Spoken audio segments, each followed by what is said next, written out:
This is how malicious right-wingers are. This is a perfect example of right-wing policy inflicting untold suffering on the population for no fucking reason. Other than to appear morally self-righteous. This story is going to piss you off. A Florida court says a teen isn't mature enough to get an abortion. The teen, identified only as Jane Doe 22B, has no parents. So that makes it even worse. This child doesn't even have a support system to help raise another child. And the court says she's not mature enough to make a decision to terminate the pregnancy. Which by default means that she's mature enough to have a child. What the fuck is wrong with this fucking country? What the fuck is wrong with people?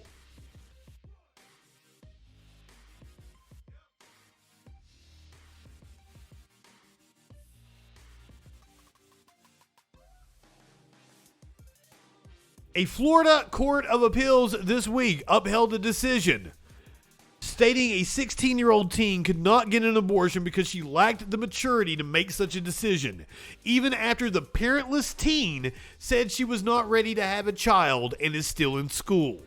An opinion released Monday by the Florida First District Court of Appeals upheld an earlier decision by a state court judge. That judge was not convinced the teen had demonstrated the maturity to choose to get an abortion. The teen, identified only as Jane Doe 22B, has no parents and is in the care of Florida's Child Welfare Agency and has a guardian. She is about 10 weeks pregnant and currently resides with a relative. The minor states that she is sufficiently mature to make the decision, saying she is not ready to have a baby. She doesn't have a job. She is still in school. And the father is unable to assist her. Florida abortion law requires parents to consent before a minor can have an abortion, but underage teens can also circumvent the consent requirement by asking for a waiver from a state circuit court judge. According to the appeal court's decision, the teen's guardian supports the teen's wish to get an abortion. But Governor Ron DeSantis in 2020 signed into law a measure that made parental consent for an abortion a requirement for minors. The new law was a win for Republicans who long sought to topple precedent set by the state Supreme Court in 1989. These people are evil. This is evil.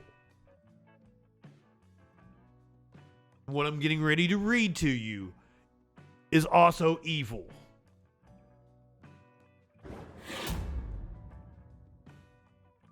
This is fucking hard. A woman in Louisiana being forced to carry a fetus missing its skull to term, or has to travel to Florida for an abortion.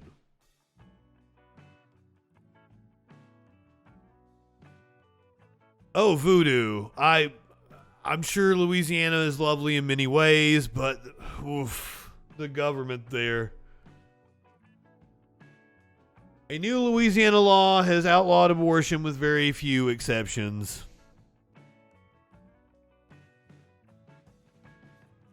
A woman in Louisiana said that she's been told that she must carry a fetus without a skull and part of its head to term or travel out of state to receive an abortion. Nancy Davis, a mother of one, is 13 weeks pregnant. Several weeks ago, an initial ultrasound revealed to Miss Davis that the fetus would have no chance of surviving, but because of Louisiana's abortion ban, it does not include an exception for acrania. That is acrania, the condition the fetus is suffering from. She cannot get a legal abortion in the state. Yes, Rocksteady, America is on crack nowadays. I was on crack. Right. Well,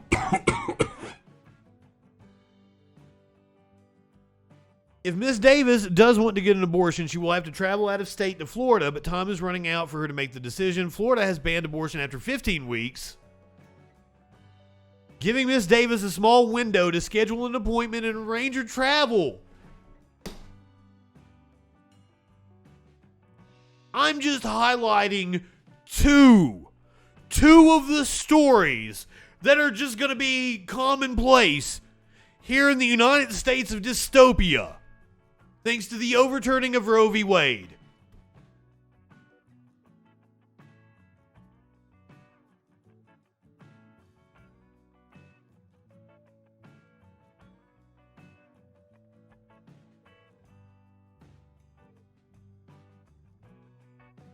Louisiana is among the Republican-led states that passed extremely restrictive abortion bans to take effect in a post-Roe v. Wade landscape. The state has banned all abortions except for cases in which the mother's life is in jeopardy, or in some cases in which the fetus is non-viable. This case doesn't apply. A group of plaintiffs filed a lawsuit to stop the ban from taking effect, but the Louisiana Supreme Court last Friday rejected their appeal. That has left Miss Davis with an extremely limited set of options in trying circumstances. Miss Davis isn't the only person who has dealt with similar circumstances in recent weeks.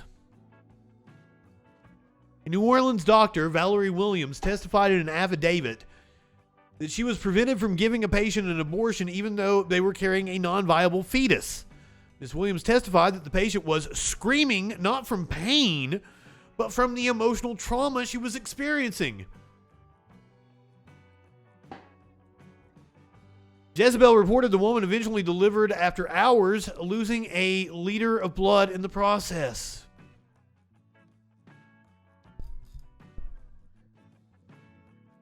This is all because these assholes want to appear morally fucking self-righteous.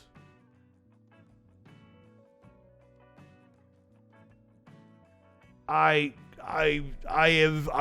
said this many times on the stream, but I'm gonna pull it up again.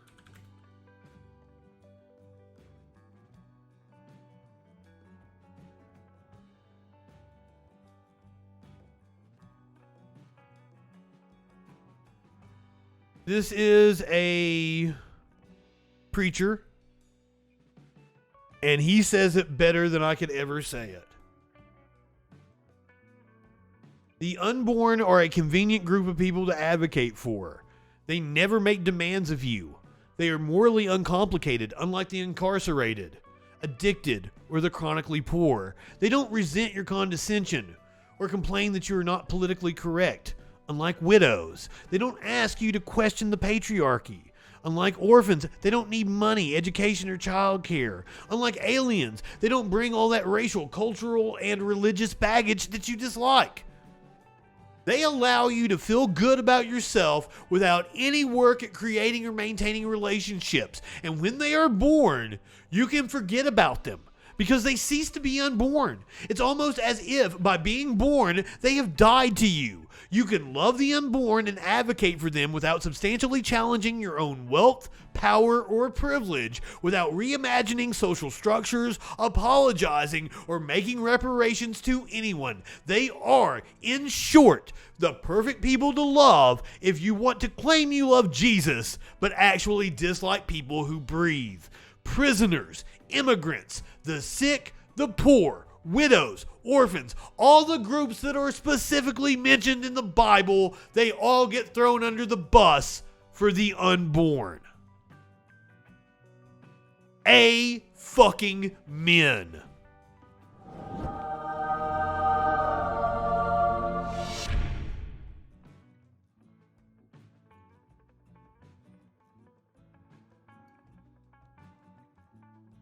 We ain't done with disgusting stories about abortion, but these are less personal stories. This is scary, though. Google Maps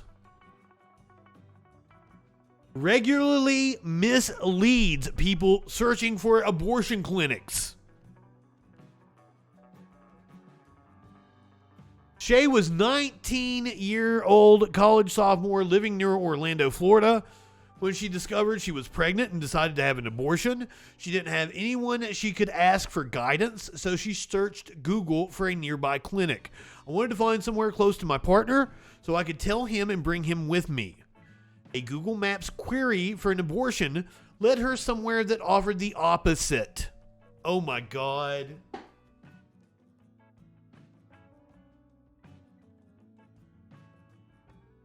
It was a so-called crisis pregnancy center, a type of non-medical organization with a mission to encourage women like Shay to go through with their unwanted pregnancies. Google Maps routinely misleads people looking for abortion providers. A new analysis by Bloomberg has found. I'm sorry,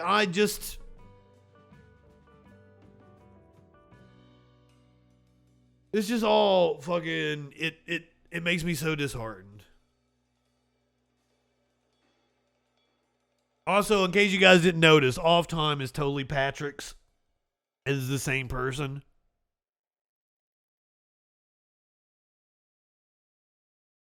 When users type the words abortion clinic into the Maps search bar, crisis pregnancy centers account for about a quarter of the top 10 search results on average across all 50 U.S. states, plus Washington, D.C., according to data Bloomberg compiled in July in 13 states, including Arkansas, South Carolina, and Idaho, where the procedure is newly limited. 5 or more of the top 10 results were for CPCs, not abortion clinics. And I'm sure that they are paying. I'm sure that there's a lot of right-wing money. I'm sure they are paying to get bumped up in the Google algorithm, because Google liked that money.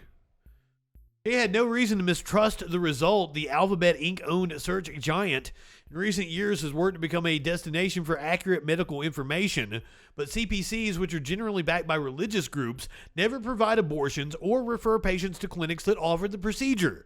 Instead of the help she wanted, the center gave Shay a rubber fetus and a stack of pamphlets with false claims about that abortions lead to mental health issues and a higher risk of breast cancer in women. When my partner left the room, I mentioned that I was in an abusive relationship, said Shay.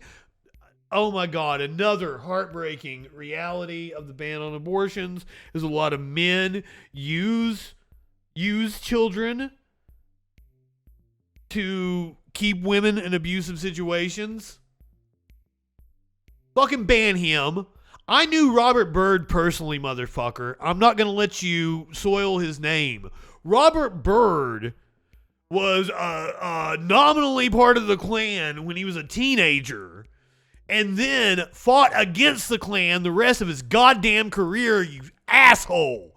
I knew him personally. I have shook Robert Byrd's hand. He wished me happy birthday one time. So you can go fuck off, dude.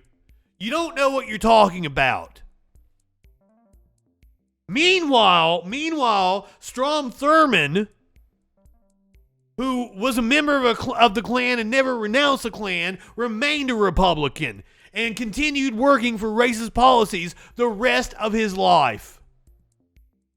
So fucking ban Off Time. Fuck him.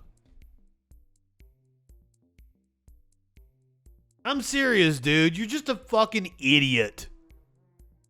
I'm so tired of right-wing idiots not knowing what the fuck they're talking about. Why do you guys want to act like you're so smart? Scrappy-Doo, thank you. Took care of it for me. I appreciate you, my friend.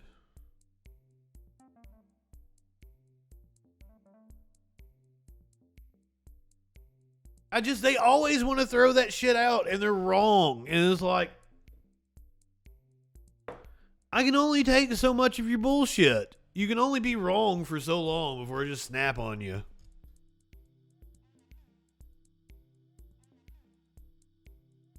Oh my God, Voodoo! You kept talking to me like I knew you, and now it makes sense. You're Scrappy.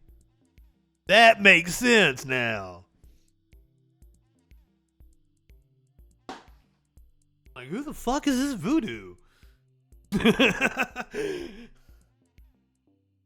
Oh, shit, motherfuckers. I'm going to try to catch the commercials on Twitch so you guys don't have to watch any commercials. But we got one more abortion story to talk about. Why the recount in Kansas. Let me make sure I snooze these motherfuckers so you don't hit the commercials. But also, Twitch has been weird tonight, been giving everybody commercials. Kansas on Tuesday began a partial hand recount of this month's decisive statewide vote in favor of abortion rights, a move forced by 2 Republican activists, even though the margin was so large that the recount won't change the outcome. It is impossible. It was like a 23, 24 points or something like that. It was a landslide. 9 of the state's 105 counties are doing the recount at the request of Melissa Levitt of Colby in northwestern Kansas, who was pushed for tighter election laws. A longtime anti-abortion activist, Mark Getson of Wichita, is covering most of the costs.